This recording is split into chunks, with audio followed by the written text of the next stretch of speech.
Alright. Am I creative in the kitchen? I would say I'm very creative in the kitchen. I like to have my designs represent other objects, either by sculpting them or painting or airbrushing them to get the perfect look. For example, I have a beer mug cake that I made. I try to get as much realism in it as possible by adding wood grain to it and frothing up some buttercream frosting to make it look like foam. Example of my airbrushing skills would be this cake here. I got the color to be pretty close to what the actual drill would look like, and I created a pattern to make it look like the actual drill. I would also say I'm pretty creative for this cake here. I had to combine two different organizations together onto one cake for a convention. So I took the ideas from both organizations, like the two crests, their separate flowers, and some quotes from both organizations just to combine them together in a really creative way.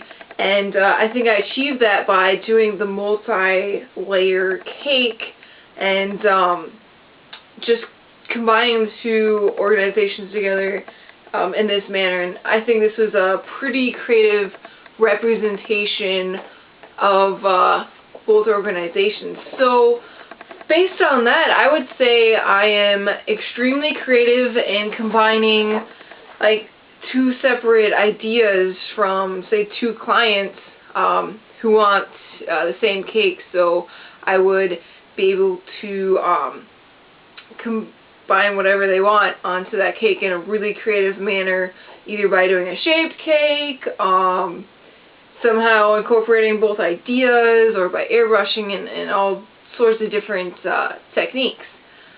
So from that, I would have to describe my hardest cake I have ever made would be my skull cake, which is right here.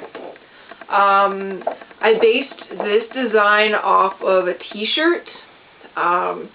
It was my most difficult because it took me about 40 hours to make, and I had to learn several new techniques in creating this cake.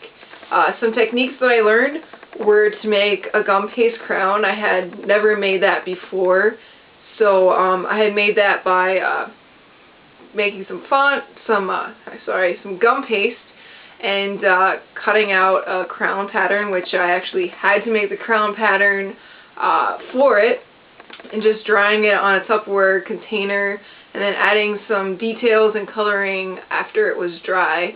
So that was a really cool learning experience I learned from this cake.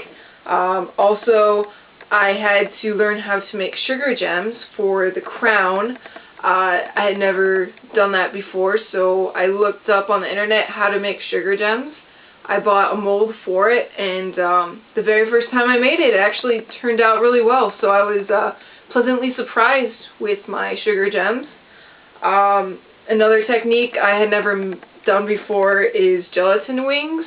I had read about doing gelatin for flowers before from a magazine I read, so I kind of wanted to try that on this cake, on the bee's wings.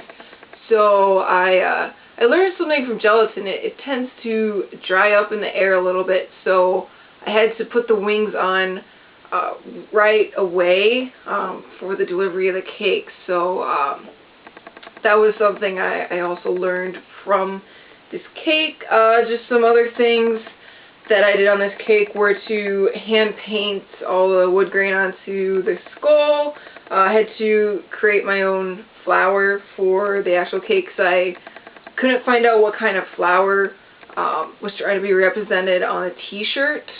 So I just had to create my own pattern to replicate that flower. I just piped some grass on here and added some other detailing. For the actual skull, I carved it from 8-inch round cakes, about 4 cakes I believe I stacked up I made sure the cake was nice and solid before I started carving, because I learned in the past that if your cake is any bit soft at all, it'll tend to crumble. So I made sure the cake was nice and solid, and I just started at it. Just started carving away a little bit at a time until I got the desired skull shape that I wanted. So this was the hardest cake I've ever done, because there's a lot of detailing in it and a lot of techniques that I had never done before. So this was a really fun cake to make.